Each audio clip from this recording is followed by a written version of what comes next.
নমস্কার, সকলকে স্বাগত জানাই আজকের আরো একটি নতুন এপিসোডে। আমি দীপ চ্যাটার্জি রয়েছি আপনাদের সঙ্গে। আর আজকের এপিসোডে প্রথমেই আপনাদেরকে আবার নিয়ে চলে যাব বারুইপুরে। আবার কেন বলছি, তার কারণ বারুইপুর এমন একটি শিরোনামের জায়গা হয়ে গিয়েছে যেখানে কার্যত নারীদের জন্য জীবন একেবারে অভিশাপ হয়ে দাঁড়িয়েছে। কিছুদিন আগে তো আপনারা সেখানে বারুইপুরের সেই ভয়াবহ কাণ্ড দেখেছিলেন, এবং এই কাণ্ডকে জাস্টিফাই করার জন্য আমাদের রাজ্যের মাননীয় মুখ্যমন্ত্রী তিনি কিন্তু সকালে জমা এবং বিকেলে খরচের উদাহরণও প্রথমবারের জন্য দেখিয়েছিলেন, কিন্তু তাতে যে দুষ্কৃতীদের এক ফোঁটাও মনে কোনো রকমের ভয় জন্মায়নি তার জলজ্যান্ত উদাহরণ আবার পাওয়া গেল আজকে বারুইপুর থেকে। জয়নগর সেই জায়গাটির নাম, যেখানে একটি 65 বছরের বৃদ্ধার সঙ্গে দুষ্কর্ম করা হয়। সেই ভদ্রমহিলা একটি বাগানে যখন মোচা কাটতে যান, সেই সময় তাকে তুলে নিয়ে যাওয়া হয় এবং তার সঙ্গে ভয়ানক কাণ্ড ঘটানো হয়। দেখাবো বিস্তারিত আপনাদেরকে, সমস্ত বিষয় দেখাবো। এই বিষয়ের পাশাপাশি আমি আপনাদেরকে দেখাবো যে কাজল শেখ, তৃণমূল কংগ্রেসের এক সময়কার, যাকে চিতা বলা হতো বীরভূমের, হ্যাঁ, অনুব্রত মণ্ডল যদি বাঘ হয়ে থাকতো তাহলে কাজল শেখ বীরভূমের চিতা ছিল।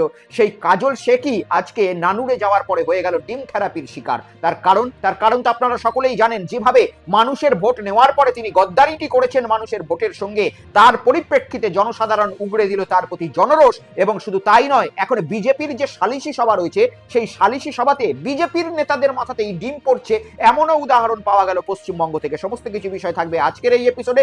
পাশাপাশি আমি আপনাদেরকে এই এপিসোডে ককরোচ জনতা পার্টি যে আন্দোলনটি গঠন করেছিল, সেই আন্দোলনের মাধ্যমে তো এডুকেশন মিনিস্টারের যে পদত্যাগ সেটা হয়ে গিয়েছে। এবারে আরো একটি ভারতবর্ষের নতুন পার্টির আবিষ্কার হয়েছে, সোশ্যাল মিডিয়া ভাইরাল হয়ে যাচ্ছে E20 জনতা পার্টি নামে। কি এই E20 জনতা পার্টি, তাদের দাবিটাই বা কি, সেটাও এই বিস্তারিত আলোচনা করব আজকের প্রতিবেদনে। এছাড়াও আপনাদের এই এপিসোডে দেখাবো যে সদ্য পদত্যাগ করা এডুকেশন মিনিস্টার ধর্মেন্দ্র প্রধান, তিনি কি ধরনের দুর্নীতি করতেন এমনটাই অভিযোগ তুলে দিয়েছেন বিশ্বভারতীর প্রাক্তন উপাচার্য। আর এই উপাচার্য যেমন তেমন মানুষ নন বা তৃণমূলের চটিচাটা নন। এই উপাচার্য একসময় বিজেপির কোলে বসে থাকা উপাচার্য। সেই উপাচার্যই মুখ খুলেছেন প্রাক্তন এডুকেশন মিনিস্টার ধর্মেন্দ্র প্রধানের বিরুদ্ধে। কি বলেছেন তিনি শোনাবো আপনাদেরকে এই এপিসোডে, এবং শেষে কেউ কোথাও যাবেন না, শোনাবো প্রশান্ত কিশোরের বক্তব্য। বর্তমানে তৃণমূল কংগ্রেস দলকে ভেঙে যেভাবে মমতা বন্দ্যোপাধ্যায় হাত ছেড়ে দিয়ে একাধিক সাংসদ বিধায়ক বেরিয়ে চলে যাচ্ছে, তার বিরুদ্ধে কিভাবে গর্জে উঠেছেন এবং কি লজিক্যালি বক্তব্য দিয়েছেন তৃণমূল কংগ্রেসের একদা চাণক্য বা স্ট্র্যাটেজিস্ট বলতে পারেন প্রশান্ত কিশোর তিনি। সমস্ত কিছু থাকবে আজকের এই এপিসোডে। আপনারা চ্যানেলটিকে সাবস্ক্রাইব করে নিন এবং এই কিউআর কোডটি স্ক্যান করে অতি অবশ্যই আমার হোয়াটসঅ্যাপ চ্যানেলে যুক্ত হয়ে যান, যাতে যে কোনো ভিডিও নোটিফিকেশন আপনাদের কাছে সঙ্গে সঙ্গে পৌঁছে যায়। তো এই এপিসোডের প্রথমেই আপনাদের নিয়ে চলে যাব বারুইপুরে। বারুইপুর যেন শিরোনাম থেকে কিছুতেই আর নামতে চাইছে না। বারুইপুরে বারবার কি ধরনের ন্যাক্কারজনক ঘটনা ঘটেছে সেটা তো আমরা দেখেইছি। বিশেষ করে সেই ছোট্ট ফুটফুটে নাবালিকা যার সঙ্গে ঘটে গেল এক দুষ্কর্ম, এবং সেই দুষ্কর্ম নিয়ে সেই আরজি করের ঘটনার পরে প্রথম পশ্চিমবঙ্গে এক ভয়াবহ আন্দোলনের সৃষ্টিও হলো। সেই আন্দোলনে যারা যুক্ত হয়েছিল তাদেরকে তো পশ্চিমবঙ্গের পুলিশ গারদে পুড়েও দিয়েছে ইতিমধ্যে। এবং শুধু তাই নয়, এই যে বারুইপুরের ছোট্ট নাবালিকাটার সঙ্গে ঘটে যাওয়া ঘটনার পেছনে যারা দোষী ছিলেন তাদের মধ্যে একজনাকে তো পুলিশি এনকাউন্টারে খতমও করে দেওয়া হয়েছে। কিন্তু বারুইপুর বা আমাদের পশ্চিমবঙ্গের নারীরা যে আজকে বর্তমান পশ্চিমবঙ্গে কতটা অসুরক্ষিত, তার জলজ্যান্ত প্রমাণ পাওয়া গেল আজকে জয়নগর থেকে। দক্ষিণ 24 পরগনার জয়নগর, সেখানে এক 65 বছরের বৃদ্ধা, হ্যাঁ ভালো করে কান খুলে শুনুন বয়সটা, 65 বছরের এক বৃদ্ধা, কোনো নাবালিকা নয়, তিনিও আজকে বর্তমান পশ্চিমবঙ্গে সুরক্ষিত নয়, যেভাবে আজকে বেশ কিছু অসুররা এই সমাজে ঘুরে বেড়াচ্ছে। জানা যাচ্ছে এই বৃদ্ধা সেখানকার একটি বাগানে মোচা কাটতে গিয়েছিলেন, আর সেই মোচাটি যখন তিনি কাটছিলেন, পেছন থেকে বেশ কিছুজন দুষ্কৃতী তাকে জোর জবরদস্তি করে সেই জঙ্গলটিতে টানতে টানতে নিয়ে যায়। বয়সটি তারা একবারও খেয়াল করলেন না। 65 বছর, আমার বয়স 37, আমার মায়ের বয়স 57, আর ইনি হচ্ছেন 65 বছরের এক বৃদ্ধা। অর্থাৎ যারা তাকে তুলে নিয়ে যাচ্ছে তারা একবারের জন্য এটা কল্পনা বা চিন্তাও করলো না যে আমি একজন মাতৃসম ব্যক্তিকে তুলে নিয়ে যাচ্ছি। কোথায় যাচ্ছে আজকে পশ্চিমবঙ্গের নারী সুরক্ষা? কোথায় আজকে পশ্চিমবঙ্গের সেই বড় বড় নারী সুরক্ষার নামে বক্তৃতা দেওয়া একাধিক যারা রাজনীতিবিদ ছিলেন, কিংবা নারী সুরক্ষার নামে যে একটা সংগঠন চলতো, ওই কি উমেন্স কমিশন নামে কি, কিন্তু তাদের আজকে তো কোথাও পাত্তা পাওয়া যাচ্ছে না। চারিদিকে এই ধরনের দুষ্কৃতী মনোভাবাপন্ন ব্যক্তিদের পাত্তা পাওয়া যাচ্ছে। শোনাবো আমি আপনাদেরকে জয়নগর থেকে সেই ঘটনাটা কি ঘটেছিল, দেখুন।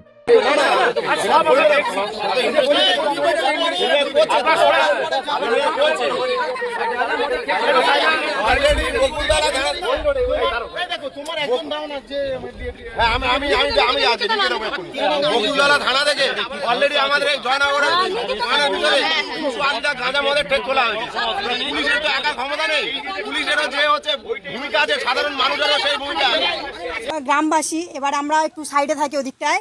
তো আমরা কিছু মানে বিকালের দিক থেকে আমরা খবরটা পেয়েছি, যখন হয়েছিল যতটা আমরা শুনেছি যে 11:30 12টার দিকে, মানে আমাদের পাড়া সম্পর্কে একটা দিদি হয় আর কি। তো দিদি নাকি গিয়েছিল এমনি মোচা টোচা কাটতে আর কি বাগানে।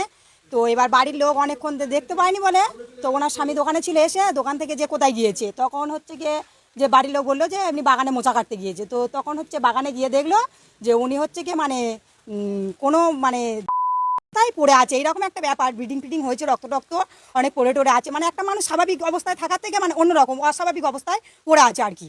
তো সেটা দেখে সঙ্গে সঙ্গে জামাইবাবু এসেছিলো, এসে ডাকলো, সবাইকে ডেকে ডাকার পরে 3-4 জন গিয়ে তুলে এনেছি, আনার পরে গাড়িতে করে হচ্ছে গিয়ে হসপিটালে নিয়ে গেছে। তো উনি যাওয়ার সময় বলেও যাচ্ছিল যে মানে আমার খুব শরীরে কষ্ট হচ্ছে, মানে আমি মরে যাবো আর বাঁচবো না এরকম, মানে তাহলে কতটা ওনার উপরে যে একটা হয়েছে যে উনি এই কথা বলতে বলতে যাচ্ছে, তাহলে হচ্ছে কি আজকে আমরা কি বাইরে বেরোতে পারবো না, বা এইগুলো দেশে কি হচ্ছে এটাই। তারপরে ওই যে স্পট যেখানে ওটা হয়েছে সমস্ত কিছু ওখানে ওই যে মদ গাঁজা বিড়ি বিভিন্ন রকম খাওয়া খাওয়ি ওখানে চলে। তার উপর হচ্ছে যে ওখান থেকে এসে ওই আমাদের রাস্তার এদিকে যে বাড়িগুলো আছে ওখানে অনেকবার কিন্তু মানে বড় ধরনের না চুরি হলেও ভাঙাভাঙি, তারপর চুরি ডাকাতি অনেকবার হয়েছে এগুলো। তারপরে তাদের তো ঘরেও মেয়ে বউরা সবাই তো থাকে, এরকম ঘটনা প্রায় এদিকে ঘটতেই থাকে। মারাত্মক, ভয় পাচ্ছি, কল্পনার অতীত। আজকে গা হাত পা শিউরে উঠছে এই ধরনের খবর শুনতে গিয়ে বা এই ধরনের খবর আপনাদেরকে শোনাতে গিয়ে।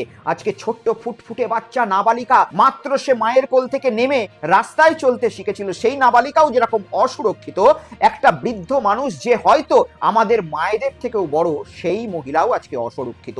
আর জায়গাটা সেই বারুইপুর, আর এই বারুইপুরে কি ধরনের ঘটনা ঘটেছিল, সেই ঘটনার পরেও যে আজকে দুষ্কৃতীদের মনে এক ফোঁটাও ভয় নেই, সেটাই এই ঘটনার জলজ্যান্ত প্রমাণ। কোথা থেকে পাচ্ছে দুষ্কৃতীরা এত সাহস, কোথা থেকে পাচ্ছে দুষ্কৃতীরা এত মদত, কাদের মদতে এদের এত বাড়বাড়ন্ত হচ্ছে, সেই সমস্ত বিষয় নিয়ে পুলিশ কবে ঘাটাঘাটি করবে, ইনভেস্টিগেশন করবে, সেই বিষয় তো আমরা নিশ্চয়ই নজর রাখবো। কিন্তু আমরা আমাদের এই পশ্চিমবঙ্গের একজন মহিলা মন্ত্রী, তিনি কি বলেছিলেন আমি বারবার আমার এপিসোডে মনে করিয়ে দিই আপনাদেরকে, সেটা যদি কোনোদিন বাই চান্স তিনি দেখেন হয়তো তার মনে পড়ে যেতে পারেন। দেখুন, আমার পশ্চিমবঙ্গের মা বোনেরা তারা যখন খুশি বেরোবেন, যা পোশাক পরতে ইচ্ছে করে সেই পোশাক পরবেন, আর যখন যা খেতে ইচ্ছে করে সেই খাবার খাবেন।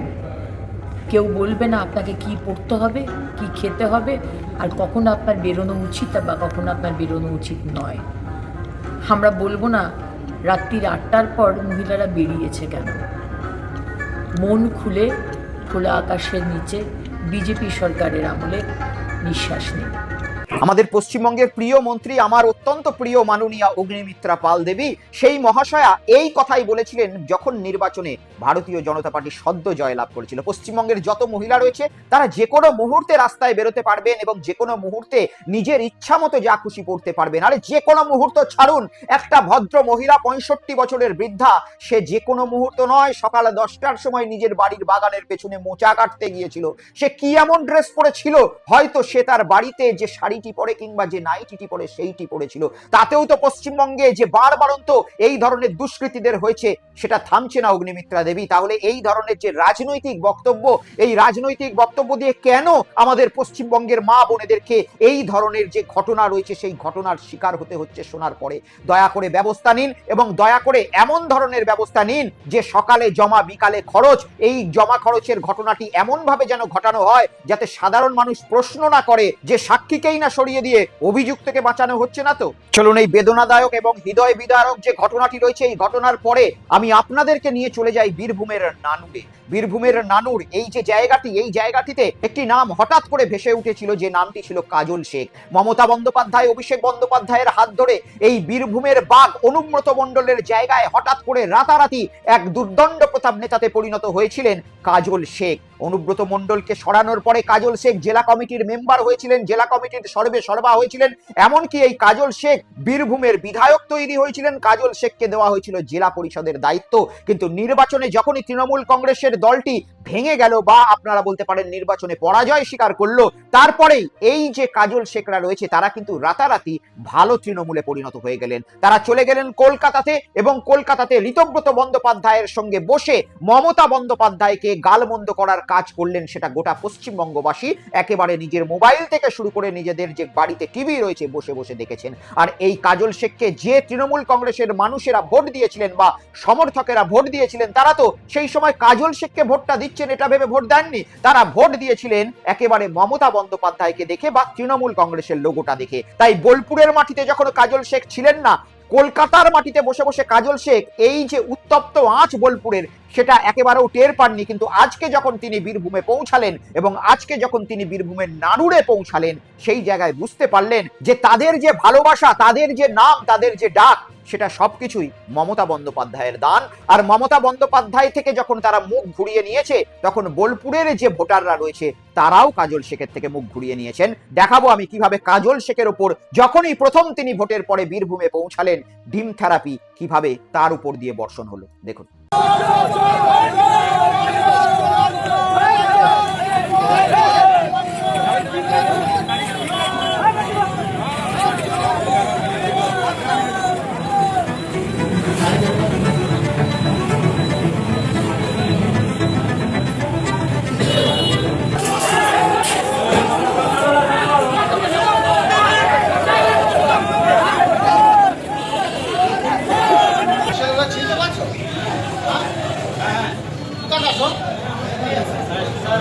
আমরা পুলিশ প্রশাসনের পারমিশন নিয়ে এখানে এসেছিলাম।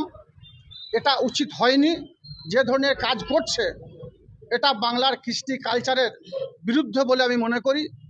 যাই হোক, যে কাজটাই ওরা করেছে বা করতে চলেছে বা করছে, আমার দৃঢ় বিশ্বাস আগামী দিনে পুলিশ প্রশাসন আরও সক্রিয় হবে এবং যারা এই নক্কারজনক ঘটনা ঘটাতে চাইছে তাদের বিরুদ্ধে দৃষ্টান্তমূলক সাজা করবে।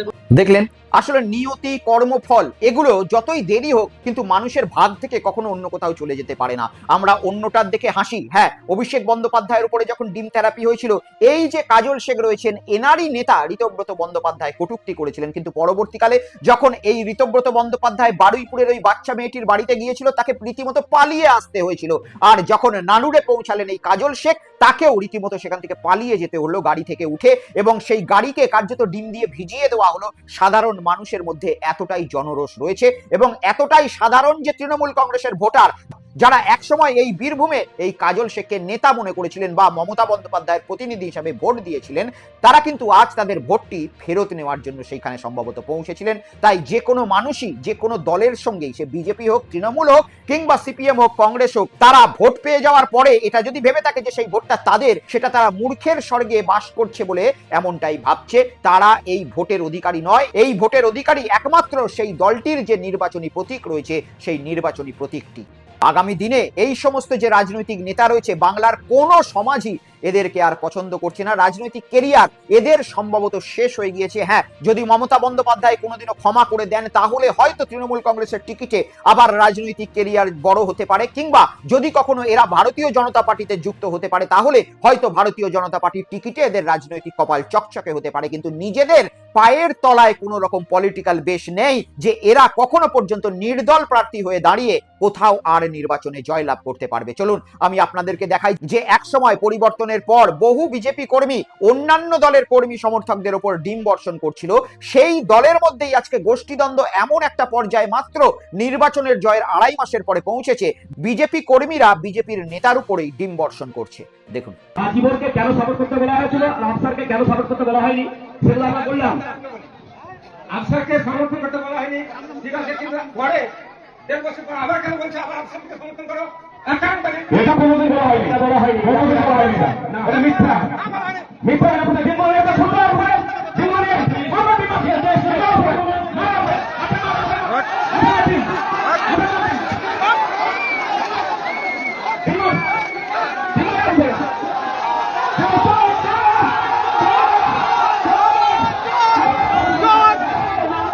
আমরা বাংলায় একটা প্রবাদ শুনি, কি বলুন তো, ঘুটে পড়ে গোবর হাসে। যে কালচার এরা পশ্চিমবঙ্গে আমদানি করেছে, যে ডিম থেরাপি, সেই ডিম থেরাপি নিজেরাই এখন নিজেদের গায়ে বর্ষণ করছে। এই ডিম থেরাপি এটা কিন্তু একেবারেই নতুন আমদানি। আর এই কালচার আপনারা মনে করে দেখুন, এর আগে ভূভারতে কিন্তু আমরা কোথাও দেখিনি যে একেবারে ছোঁয়াচে রোগের মতো এইভাবে নির্বাচনে জয়লাভের পরে ডিম থেরাপি হয়েছে অন্য কোনো বিপরীত নির্বাচনী দলের ওপর। কিন্তু এই পশ্চিমবঙ্গে ভারতীয় জনতা পার্টি জয়লাভের পরেই এই ডিম থেরাপির আবিষ্কার। 2 মাস 2.5 মাস ধরে প্রচুর তৃণমূল তৃণমূল কংগ্রেস নেতা কর্মী থেকে শুরু করে এমনকি সিপিএম দলের নেতা কর্মীদের ওপরেও বিজেপি কর্মীরা ডিম বর্ষণ করেছে এবং প্রকাশ্যে সেটা ক্যামেরায় রেকর্ডেড রয়েছে, দেখাও গিয়েছে। আর এই ঘটনা আজকে আমরা দেখছি যে বিজেপির কর্মীরা বিজেপি নেতাদের উপরে এই ডিম বর্ষণ করছে, যেটা আমি আপনাদেরকে দেখালাম। কিন্তু এরপরে আমি আপনাদেরকে একটা ইন্টারেস্টিং খবর দেখাবো, যে খবরটা আজকে সোশ্যাল মিডিয়ায় সব থেকে বেশি ভাইরাল এবং ট্রেন্ডিং। সেটা হচ্ছে E20 জনতা পার্টি। আপনারা যারা শোনেননি এখনো পর্যন্ত তারা তো ইতিমধ্যেই ভাবতে শুরু করে দিয়েছেন যে এটা আবার কি জিনিস। আমি আপনাদেরকে বলে দিই, যেভাবে ককরোচ জনতা পার্টির সৃষ্টি হয়েছিল সেভাবেই E20 জনতা পার্টির সৃষ্টি হয়েছে গতকাল 26শে জুলাই। ককরোচ জনতা পার্টি, এখানে যুব সমাজের দাবি ছিল যে এডুকেশন মিনিস্টার ধর্মেন্দ্র প্রধানের পদত্যাগ করতে হবে। E20 জনতা পার্টির দাবি হচ্ছে E20 পেট্রোল মিশিয়ে যেভাবে তাদের গাড়িকে নাস্তানাবুদ করে দেওয়া হচ্ছে এবং তাদেরকে কোনো রকম চয়েস দেওয়া হয়নি, মিশ্রণওয়ালা পেট্রোলই তাদেরকে কিনতে হচ্ছে বিভিন্ন পেট্রোল পাম্পে গিয়ে। এখন এই E20 জনতা পার্টির দাবি হচ্ছে E20 পেট্রোলের অন্যতম প্রচারক নীতিন গাডকারির পদত্যাগ। আপনারা তো সকলেই জানেন, সকলের বাড়িতেই গাড়ি রয়েছে, যে এখন পেট্রোল পাম্পে গেলে আর E20 পেট্রোল ছাড়া আমাদের গাড়িতে অন্য কিছু পেট্রোল দেওয়ার সুযোগ নেই। খুব কম সংখ্যক যে XP পেট্রোল রয়েছে সেটা খুব কম সংখ্যক পেট্রোল পাম্পে রয়েছে, যার আনুমানিক মূল্য এখনকার দিনে 170 টাকা। অর্থাৎ পিওর পেট্রোলের দাম আজকে ভারতবর্ষে 170 টাকা লিটার। আর আমরা 20% ইথানল মেশানো পেট্রোল ব্যবহার করছি নিজেদের গাড়িতে, যেটার দাম 110-15 টাকা। আর এই E20 পেট্রোলের জন্য বহু গাড়ির ইঞ্জিন খারাপ হয়ে যাচ্ছে, এমনটাই অনেক রিলসে প্রচার হচ্ছে। এর সত্য মিথ্যা আমি যাচাই করে দেখিনি, কিন্তু এই E20 পেট্রোল নিয়ে সাধারণ মানুষ নাস্তানাবুদ বা ট্যাক্সি ড্রাইভাররা নাস্তানাবুদ, এটা কিন্তু বোঝা যাচ্ছে। আর যেভাবেই ধর্মেন্দ্র প্রধানের ইস্তিফা নেওয়া গেল, ককরোচ জনতা পার্টির যে ব্যানার রয়েছে সেই ব্যানারের আড়ালে থেকে এখন E20 জনতা পার্টি এই পার্টিটিকে সোশ্যাল মিডিয়ায় তৈরি করে তাদের ফলোয়ার সংখ্যা বাড়ানো হচ্ছে। তাদের আগামী দিনের দাবি এই নীতিন গাডকারির পদত্যাগ, এবং তারা বলছে যে আগামী দিনে তারা নীতিন গাডকারির পদত্যাগের জন্য যন্তর মন্তরে এই ককরোচ জনতা পার্টির মতনই আন্দোলন তৈরি করবে। ইতিমধ্যেই মহারাষ্ট্রের ট্যাক্সি ড্রাইভাররা তারা তো ধর্মঘট ডাকতে শুরু করে দিয়েছে এবং তারা আগামী দিনে যন্তর মন্তর মার্চ করবে, এমনটাও ঘোষণা করে দিচ্ছে। আর এই E20 পেট্রোল বন্ধের দাবিতে কিংবা নীতিন গাডকারির যে পদত্যাগ রয়েছে তার দাবিতে যদি মুভমেন্ট শুরু হয়, তাহলে আমার মনে হয় ভারতবর্ষের প্রত্যেকটা বাড়ি থেকেই একজন না একজন ব্যক্তি ওই মুভমেন্টে সামিল হবেন। কারণ ভারতবর্ষে আজকালকার দিন এমন কোনো বাড়ি নেই যে বাড়িটির মধ্যে কোনো রকম গাড়ি নেই অথবা ট্র্যাক্টর নেই, কিংবা তাদের কোনো রকম চাষের যে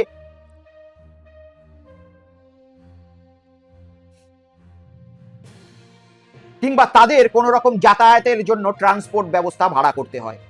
তাই যেভাবে ককরোচ জনতা পার্টির আন্দোলনের দিকে আমরা শুরু থেকেই নজর রেখে আপনাদেরকে আপডেট দিয়ে এসেছি, ঠিক সেভাবেই এই E20 জনতা পার্টির যে আগামী দিনের মুভমেন্ট সেটার বিষয়েও আপনাদেরকে রেগুলার আমি আপডেট তো করতেই থাকবো। আর উল্টো দিকে নিশ্চয়ই নীতিন গাডকারির এতক্ষণে চিন্তার বিষয় হয়ে গিয়েছে, কারণ নীতিন গাডকারি এই জিনিসটা ভারতবর্ষের বাসিন্দাদের সঙ্গে ভালো করেননি।